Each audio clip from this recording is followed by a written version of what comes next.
If you're watching this, it's probably because your child has come home from school and said, "I'm using Scratch at school, can I use it at home please?" And you're wondering what it is. Well, Scratch is a programming tool. It was created by the Massachusetts Institute of Technology to help children learn programming. It's very easy to use, but you can do all sorts of complicated things with it. So from that point of view, it goes from a basic introduction all the way through to complex programming.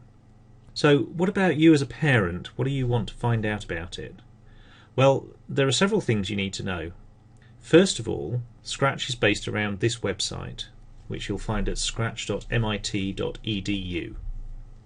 It's worth watching the video that's on the home page, because that'll give you an overview of the sorts of things you can do with Scratch. However, if your child's just getting to grips with it, they'll probably be doing something a lot more basic. If you look elsewhere on our website, you'll find a basic introduction to the interface of Scratch. One thing that will be very useful for your child is to have an account on the Scratch website, because that means that they'll be able to save their projects onto the website and then work at them at home or at school.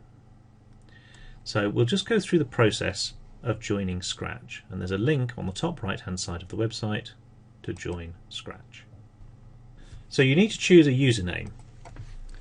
Notice the help boxes, don't use your real name.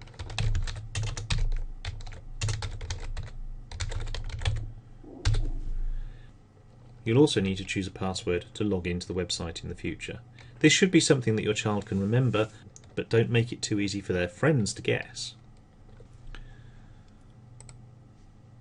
Once they've put a username and password in, they will be asked for some information about themselves.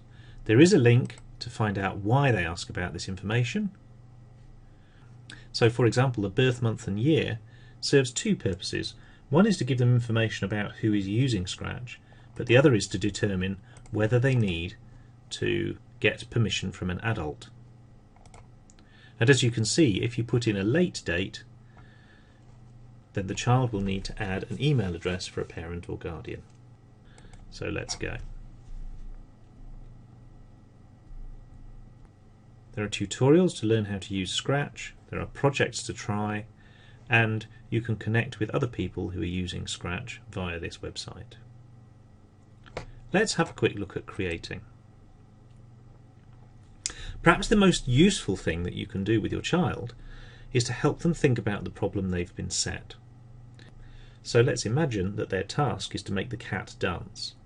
Well, as you can see, the commands that they've got are to move, to turn, to point in different directions, and so on.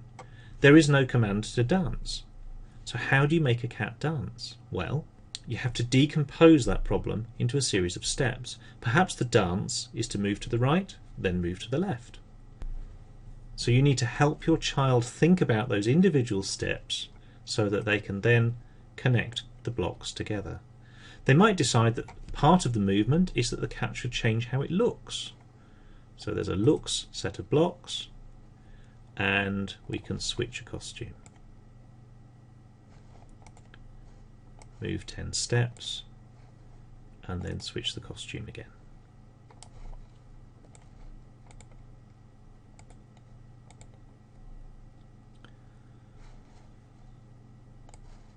I'm going to drop an extra block inside, switch the costume to, and say Boogie.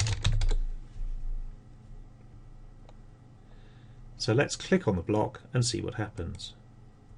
And as you can see, the cat has moved a distance and said Boogie. One of the things that you might like to do is introduce delays that make it easier to see what's going on.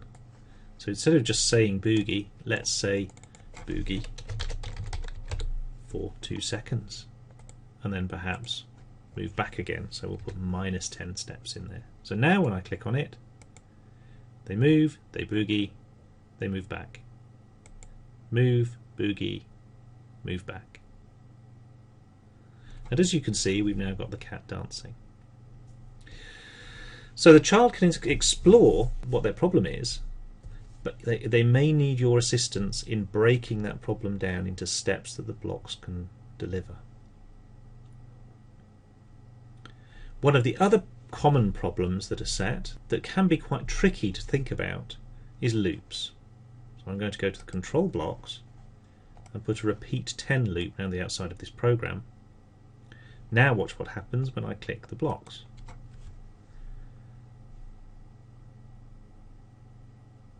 And as you can see, the cat is moving, but and it's doing it 10 times, but there's a sort of a judder. So can you help your child work out why that judder is occurring?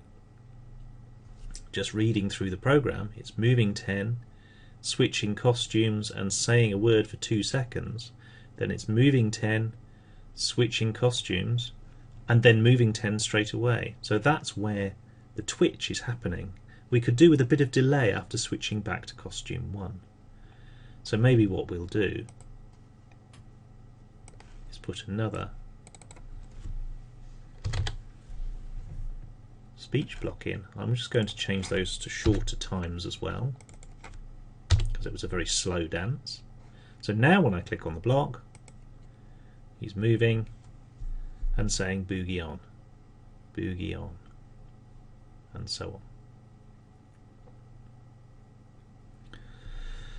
Hopefully that's given you a little introduction to just a small section of the blocks that are available to you.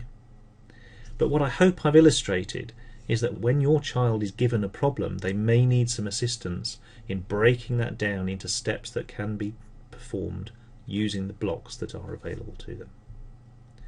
So you could usefully help your child explore what those blocks are, help them experiment with the different blocks and see how they interact, and therefore help them start thinking about the problem. One way that you can practically help them is to walk through the blocks that they've created. That's all there is to computer programming. It is a sequence of steps that specify what happens. If that sequence of steps specifies what your child wants to achieve, then they've written their computer program to do what they wanted to do. Look out for more tutorials on our website where we'll look at some of the more complex programming, and we'll look at some of the other tasks that your child might have been set and possible ways that you might want to approach solving them.